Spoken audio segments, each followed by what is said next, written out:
I can't wait to bring my boots down. Hey. Hold on. Something's wrong. Hold on. Have to log off and come back.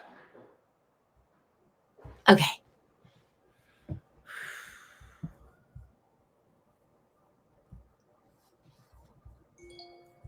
Oh my God.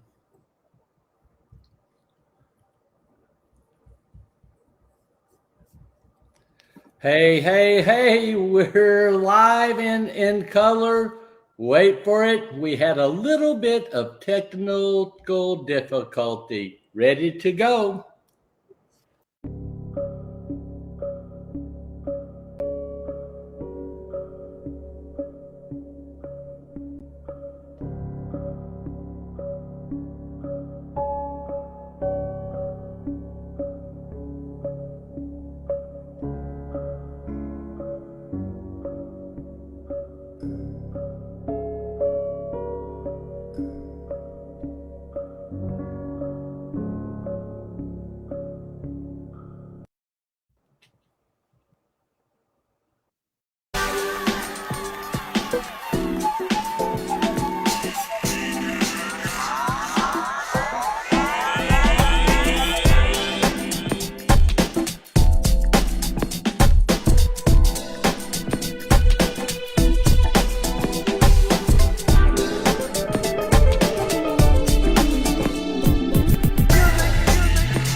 What's up?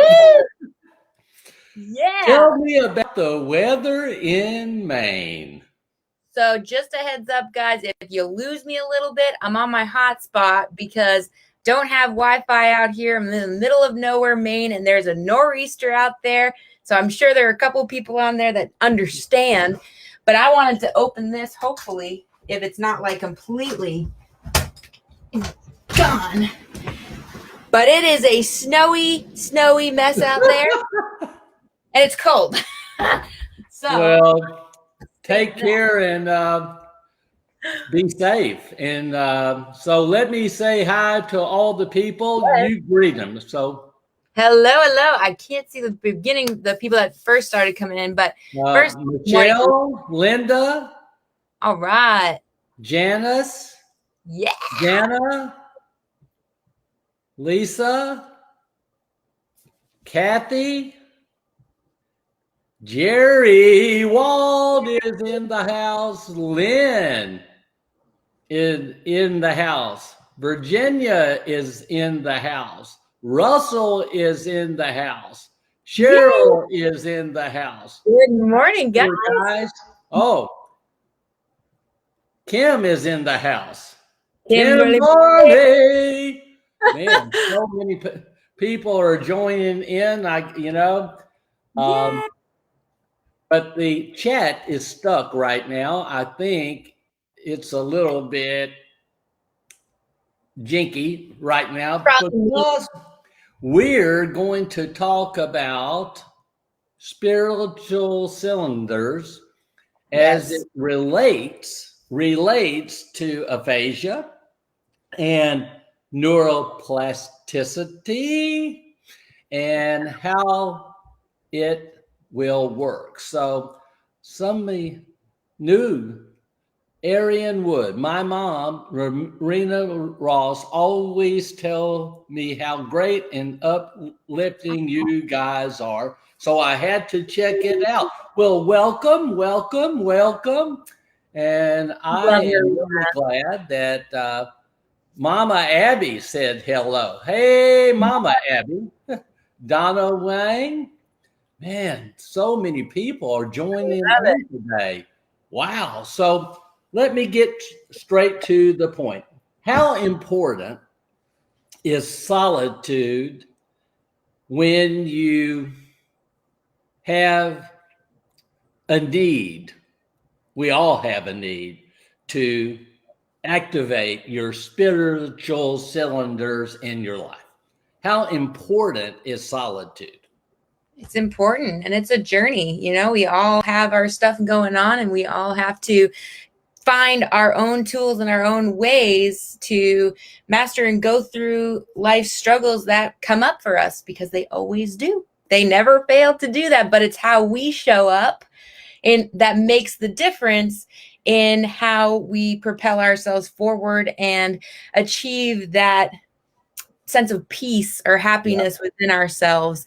And I know, Paul, you've done that with just your struggle with aphasia and going through. Yes. What's some of those things that solitude brings to? You know, it's really important because the mind was born to chase down things. But when you operate it frenetically, no plan, haphazard, you need solitude to reflect, remember, rejoice, be grateful, practice meditation, practice your affirmation out loud, but you need solitude to have the mind regenerate and rewire things when you have aphasia.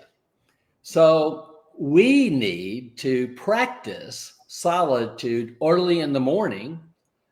So it's a kind of a conflict, you know, you need to be excited. You need to be grateful. You need to be jacked up, but you have to practice solitude early in the morning to get the calming effect that you need to apply all you need to apply in a great way. So it's really, you know, one thing, it's a system of contradiction. It's like when you slow down, you speed up. Right. When you do less with more impact, you gain more. Yes. To be balanced, you have to be unbalanced to appreciate what balance is. You have to lose yourself to find yourself. Oh, yeah. Boom. Come on with the big deal. How about follow a chosen path?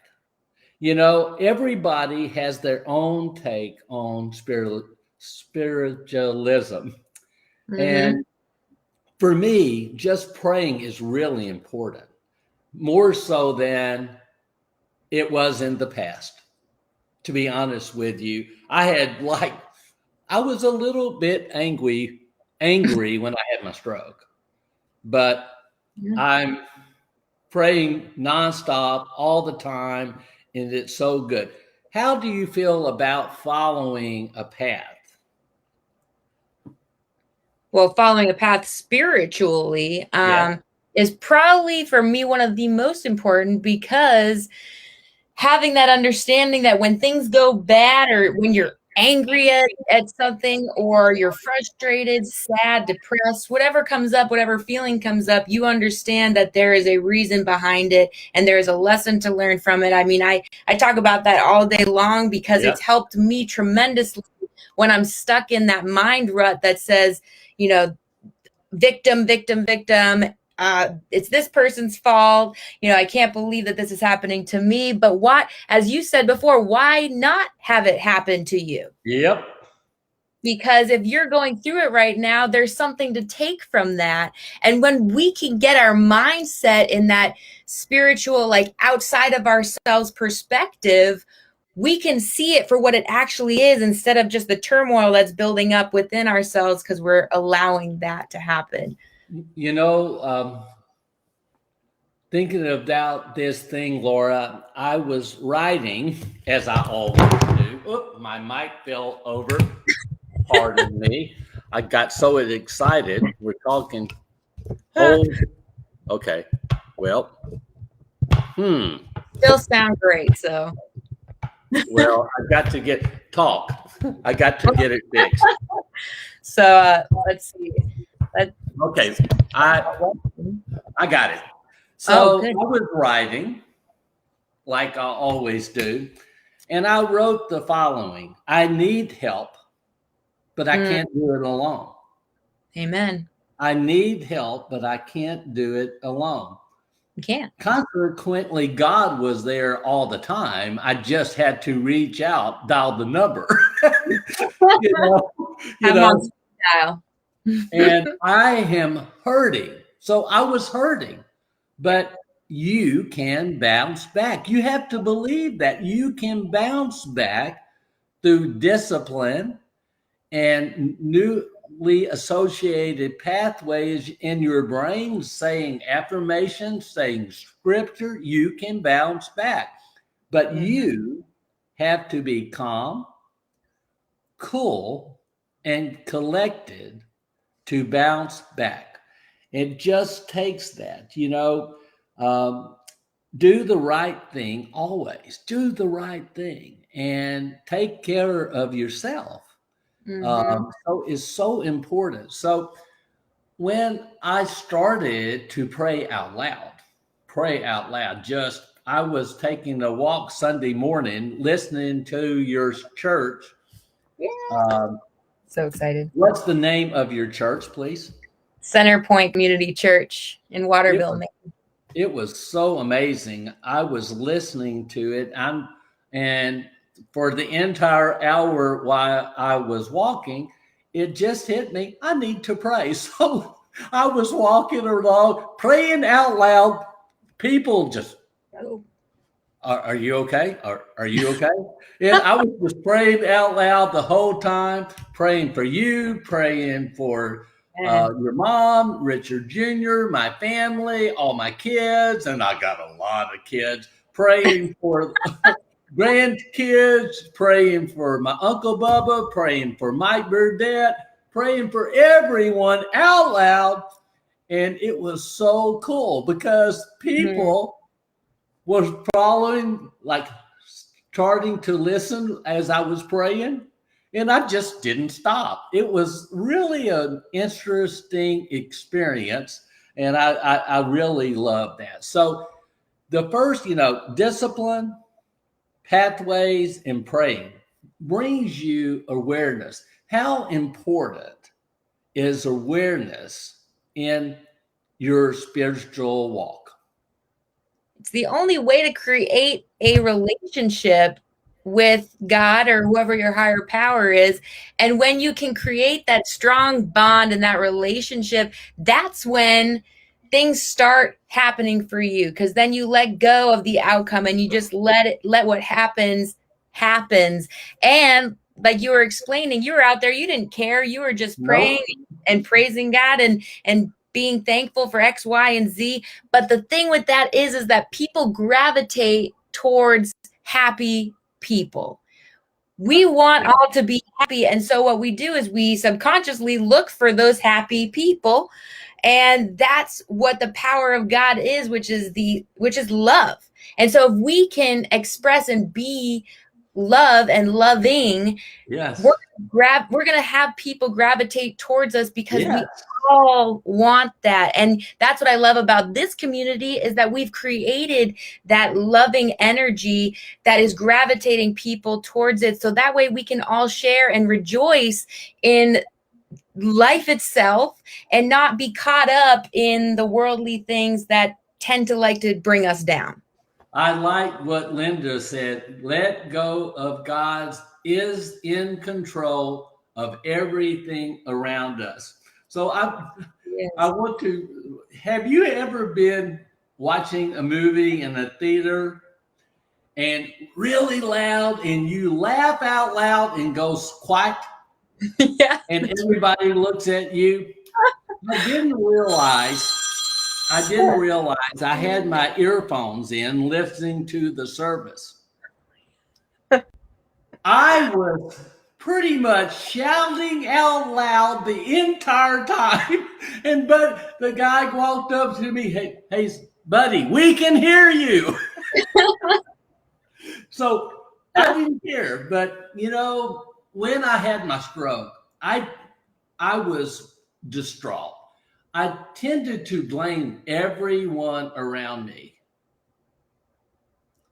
All of a sudden, I said, I had a spiritual awakening because all I needed to do was fix the problem, not blame anyone. I needed to get to work. I needed to fix the problem. God had enabled me by saving me to fix this issue called aphasia. And I was on a mission to serve God by doing that. That's why I practiced so hard. That's why I got up and practiced and practiced and practiced and practiced with a calm head. I believe it was because of this platform, Happy Hour.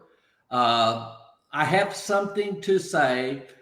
I liken myself to a bridge builder, providing good works for good people that want to get better every day, every time, without fail, no exceptions. So, what do you, when you think about awareness, and it comes to you and said, hey, you need to pay attention. That's what it came to me. God said, you need to pay attention because don't blame others. Don't blame yourself. Just fix the problem. Do the work. He gave me common sense so I could do that. Well, I love that. I love how it's that you focus on the problem, but then also what you've taught me, Paul, is focusing also on the reward and the consequence. So if I don't fulfill this, basically fix this problem or do something that I feel God is putting on my heart to do, there is going to be a consequence. So if you didn't practice every day, every single day, for hours and hours and hours and hours, and go through all that pain and that hurt and all the stuff that you went through, then you wouldn't be that voice to say, look, you can talk again. You can overcome this. We can create something bigger than ourselves to serve other people. And the consequence would have been we wouldn't have had any of this. None of you on this call right now would be here. And that's sad to me. So I thank you.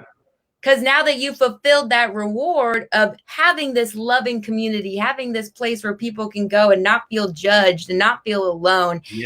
Absolutely amazing. So just weighing out in your head the consequence versus the reward. And usually when it's something that you can create that's bigger than yourself, that's when you feel a lot more of a push to get it done, because now it's not about yourself, because we can hate ourselves day in and day out and not fulfill our dreams and goals. And if we have it for somebody else or for something bigger than ourselves, it creates, again, more of that push to fulfill it. And so thank you, Paul, first of all, and for other people who have been a huge contributor to this community. You guys are doing absolutely amazing, and we appreciate you so much. Salud had to go, but I want to give a shout out to Salud. She has her show every day. I think it's 12:30. Jerry's got a show coming up at 11 o'clock Eastern time. Be sure and tune into that.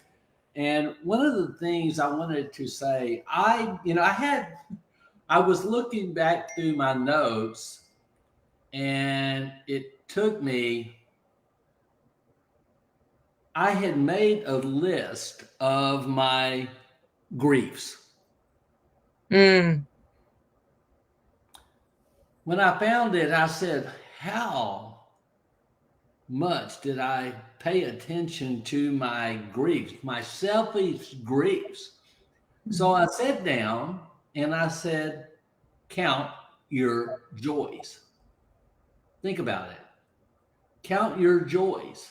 So I started listing it. I have a new relationship with you. Bingo. Count that as a joy. New relationship with your mom. Count that as a joy. All my friends on this community.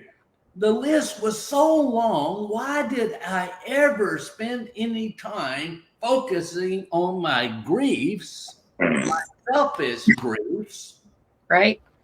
So when you seek fulfillment and gratitude and be grateful for everything God has given you,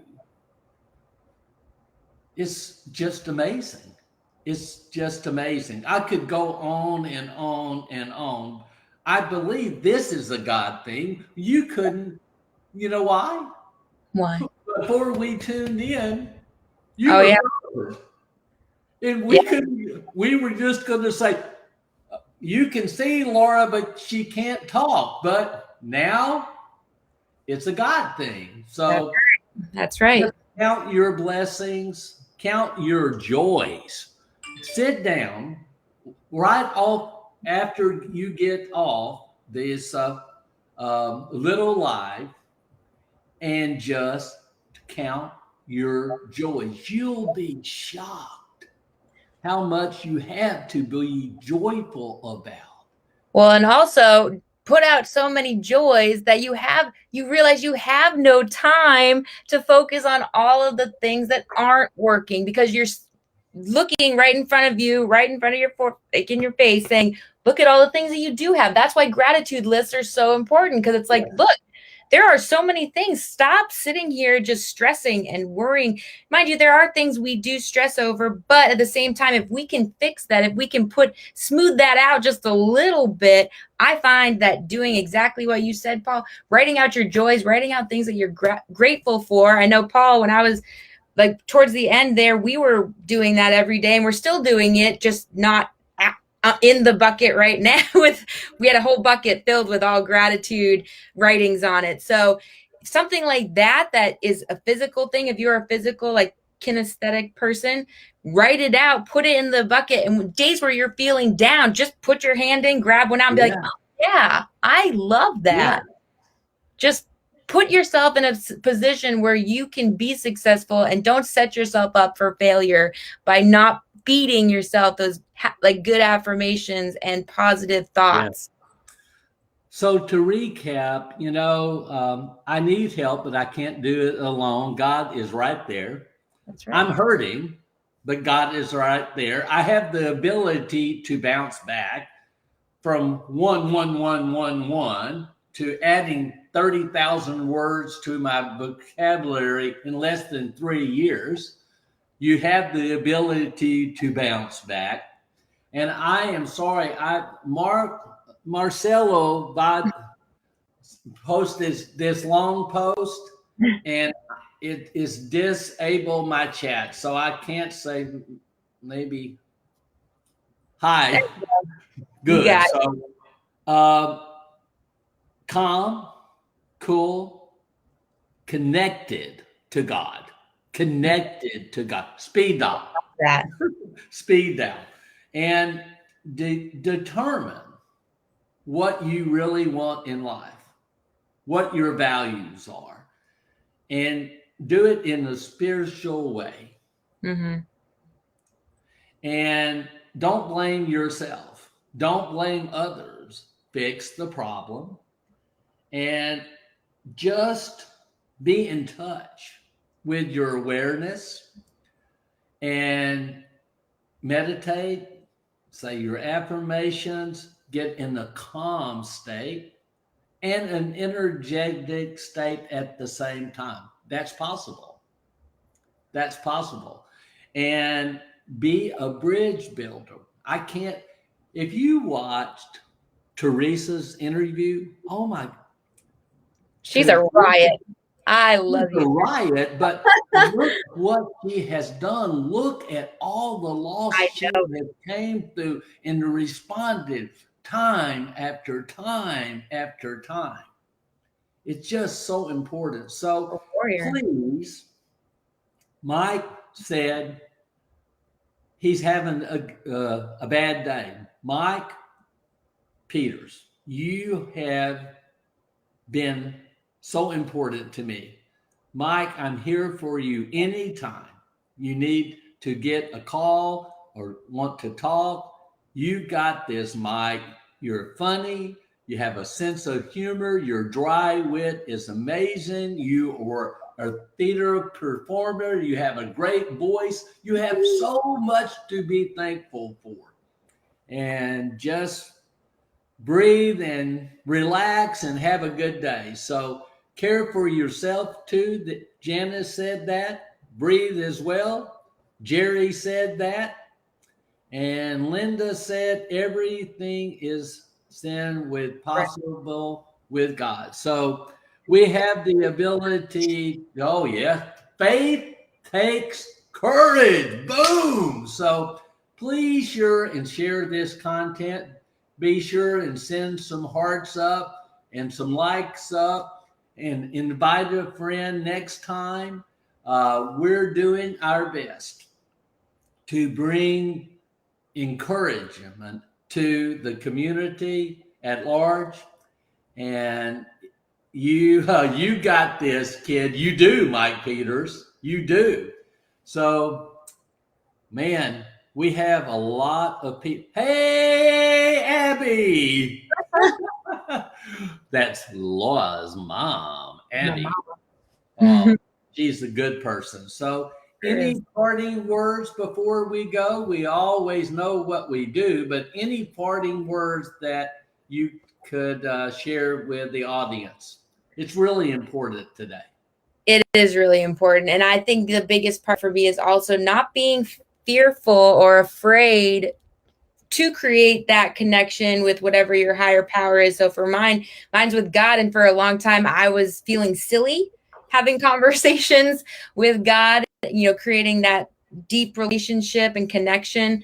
And so I think it's really just getting over our fears of judgment, even personal judgment on ourselves, because once you drop down those walls and experience what it truly feels like to have that deep-rooted connection, doesn't matter what struggle or pain comes your way, your roots are strong within the ground, and that wind is not going to blow you down. And if you may sway just like a tree in a storm, just like those trees out there. Those poor things are going to be dealing with a lot of snow, but they're strong enough within their roots, because internally for humans, our roots hold together who we are and they ground us, just as God does for us every single day. So don't be afraid to create that connection. And that's really the biggest point I wanted to point out. Thanks for sharing, Laura. And one other thing I wanted to say, be sure and subscribe to my YouTube channel. We're broadcasting it on Facebook and YouTube. But in closing, one of the things I realize is when I get selfish, when I get down, I'm disconnecting. Yes. The most important thing that I can disconnect is that relationship that I have with God. Don't unplug your relationship. I'm just going to be sad, so I'm going to unplug it. Don't do that. Don't do that. Just don't unplug. And if you understand fulfillment and pathways in aphasia go together, if you want to be fulfilled in a good way and create pathways that work in the mind in a good way, that they become corded and run together, building solid foundations of neuroscience pathways, you can do it. Just have to stay cool, calm, and connected. Don't disconnect your service. Don't call up God and say, I don't want to watch the cable. Don't be disconnected. So, as we always say, you are someone special because you are. You were destined to be great. And you are. God doesn't sponsor any flops or flip-flops? By the way, I picked up a pair of flip-flops at a garage sale. I'm going to I show love it that. more. I Yeah. still don't like them. I still don't like them. I don't either. You were put here, designed for maximum accomplishment. From birth. Boom. So go be great, because You can. nothing is impossible. Nothing. We can do anything we set our minds to if we just be. Leave. Look up for your answers always. And remember, wait for it. Say it all together. Everybody in the audience, say this loud, say it proud. Hope is Is on on the way. the way. Hey, Laura, thanks for tuning in the middle of a snowstorm. I know it's a lot. Be safe. Thank And I'll talk to you just in a minute. Don't hang up. you. All Be right. blessed. Watch Jerry's show. Watch the Lude show. Watch Mike Peters show. Watch Lynette show. Watch Susan Margaret show on Friday. Mark Garman show. All the shows. Have a good day. Bye. Love you guys. God bless.